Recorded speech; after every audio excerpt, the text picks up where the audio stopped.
blueberry sauce.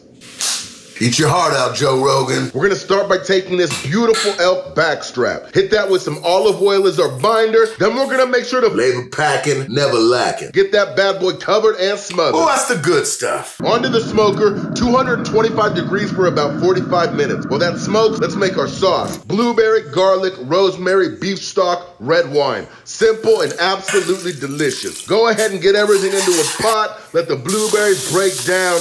When your elk is done, get it off the smoker into a cast iron skillet. Sexy and sizzling, basty so it's nice and tasty. Sexy like Lexi. The end result cuts like butter. Interior looking good enough to get it. Hit it off with that blueberry sauce like a boss, and there you have it. Elk magic. I'm talking official.